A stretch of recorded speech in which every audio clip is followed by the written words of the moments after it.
नमस्कार, मैं बालकृष्ण मुले एक बार फिर हाजिर हूँ शहर के गलियारों में चल रही ताजा तरीन चर्चाओं के साथ। आइए सबसे पहले बात करते हैं मजबूत शिवराज की।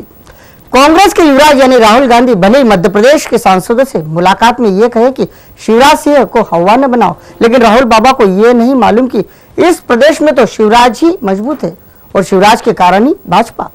दरअसल यहाँ की जनता शिवराज की दीवानी है, इसलिए राहुल बाबा प्रदेश में न तो कांति न ही ज्योति बल्कि जनता की बात करने वाला ही राज करेगा।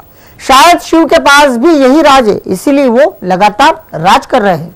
मिशन 2013 को लेकर कांग्रेस दिल्ली दरबार में राहुल गांधी के साथ बैठकर शतरंजी खेल यानी गोटे जमाने में जुटी हुई है, तो इधर प्रदेश में बीजेपी बूथ बूथ तक शिव की माया को फैलाने के काम में लगी हुई है।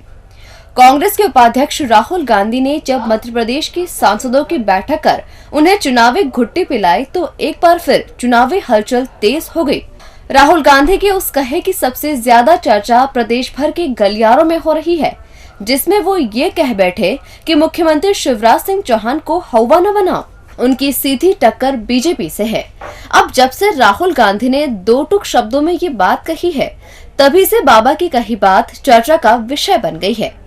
हालांकि ये बात भी सही है कि जिन कांग्रेसी सांसदों के सामने राहुल गांधी ने ये बात कही है, उन पर पार्टी उपाध्यक्ष की कहे का कोई असर कहीं दिखाई ही नहीं दे रहा है।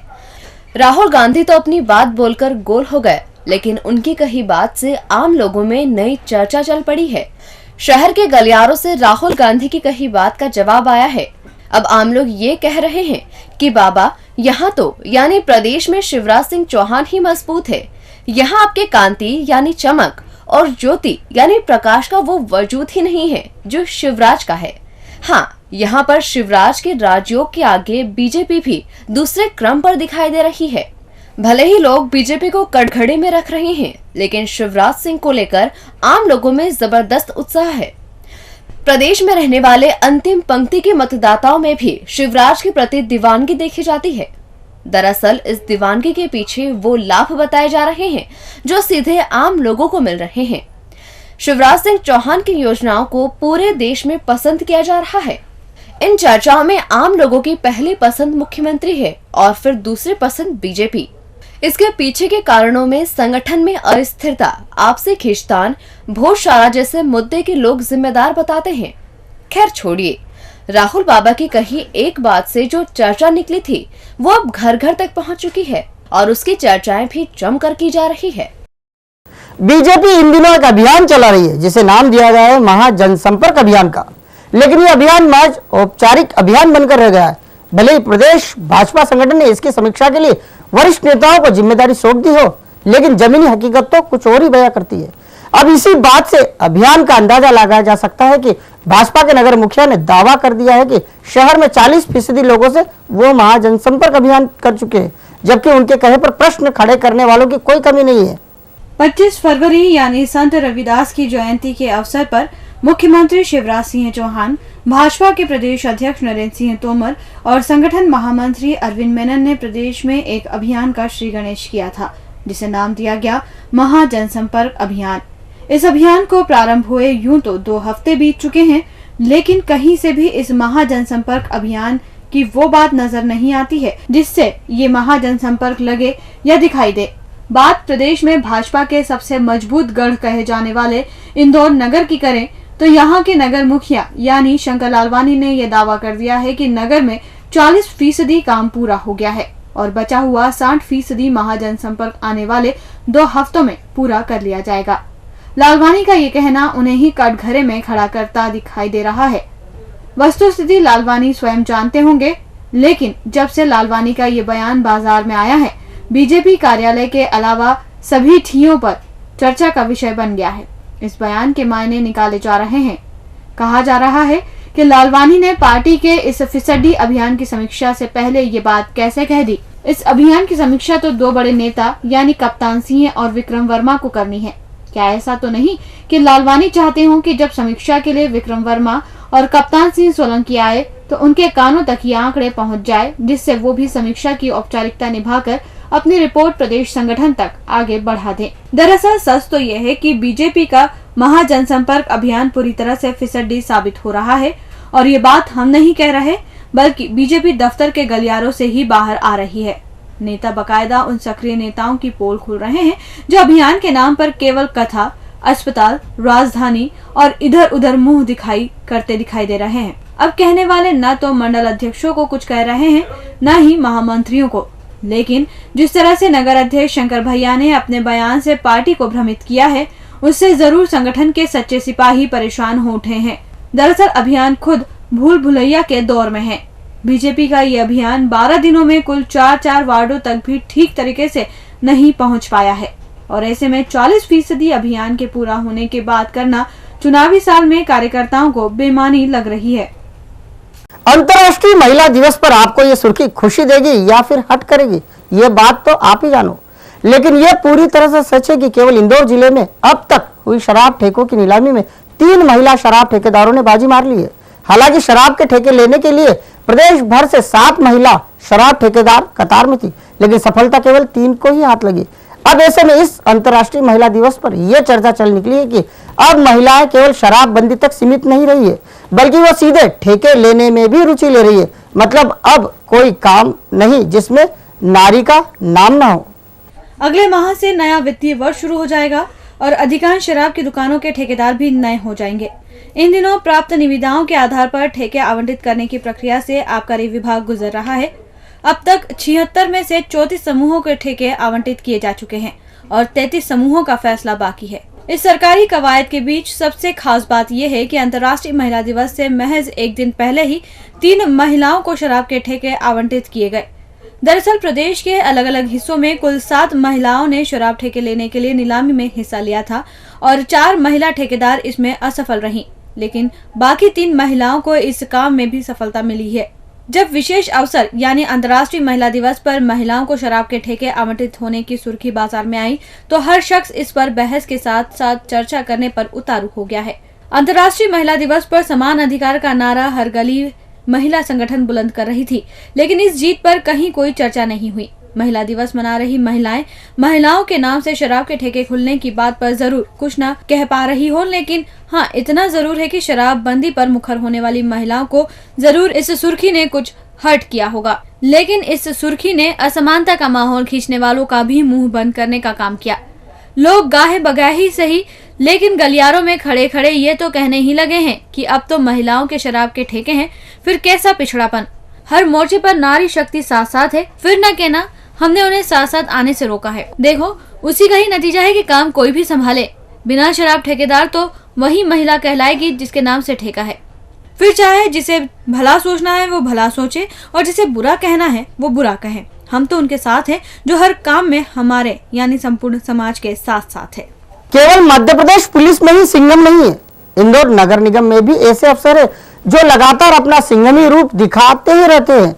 काम के जुनूनी इस अफसर को महेंद्र सिंह चौहान कहते हैं और वो इस बार योजना क्रमांक 171 के अवैध निर्माण हटाने के दौरान कई बार भिड़ते भी नजर आए। वैसे ये अफसर खाकी का काम भी खुद ही कर लेते हैं, इसलिए इनकी मौजूदगी भर से ही खाकी आराम में दिखाई देती है। इंदौर में फिलहाल एक अफसर ऐसे हैं जो हैं तो इंदौर नगर निगम में उपायुक्त, लेकिन इनकी दबंगई ऐसी है कि वो समय आने पर कब खाकी सा व्यवहार करने लगते हैं कोई समझ ही नहीं पाता। निगम उपायुक्त महेंद्र सिंह चौहान छुटपुट मामलों में तो इंदौर पुलिस को तकलीफ ही नहीं देते, खुद ही मामला कुछ इस तरह सलटा लेते हैं कि देखने वाला देखता ही रह जाता है। ऐसे ही नजारे स्कीम नंबर 171 में आने वाली सहकारी गृह निर्माण संस्थाओं की कॉलोनी में हो रहे अवैध अतिक्रमण को ध्वस्त करने के दौरान देखने को मिले। वैसे कार्रवाई में बड़ी संख्या में पुलिस बल के साथ साथ जिला प्रशासन और इंदौर विकास प्राधिकरण का भी अमला था, लेकिन छाए वही रहे जो हर छोटी बड़ी कार्रवाई के दौरान छाए रहते हैं, यानी इंदौर नगर निगम के उपायुक्त महेंद्र सिंह।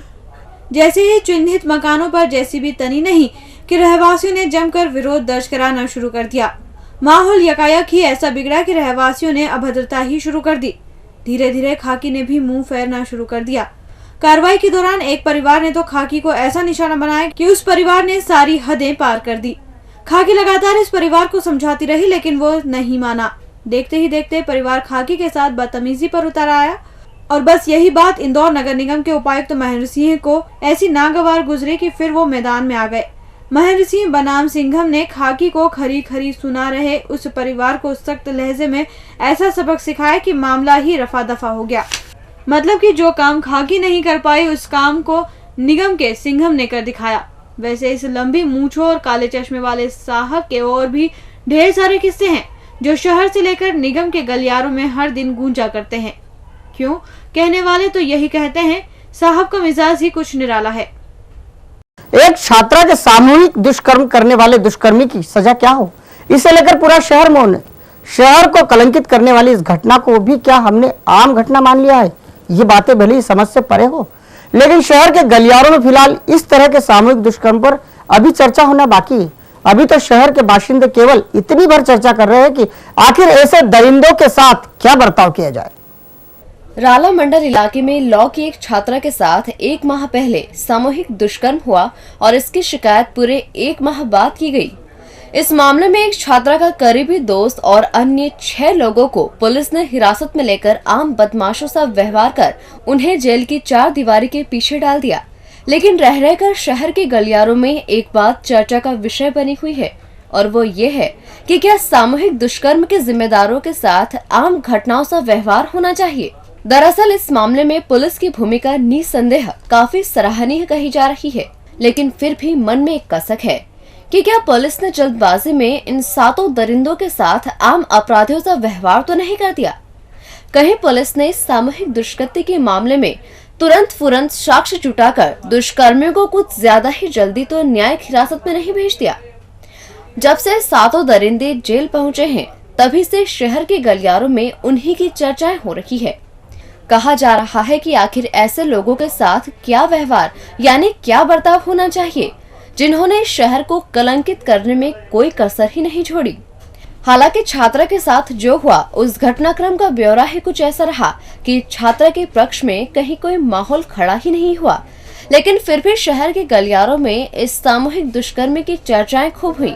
आम लोगों को लगा था कि इस घटनाक्रम के बहाने पुलिस पकड़े गए आरोपियों से कुछ और मामले उगलवा लेगी, लेकिन ऐसा कुछ भी नहीं हुआ। दरअसल इस चर्चा का जन्म भी खाकी के बयानों ने दिया था, लेकिन खाकी ने इस मामले के अलावा दूसरा कोई मामला बताया ही नहीं।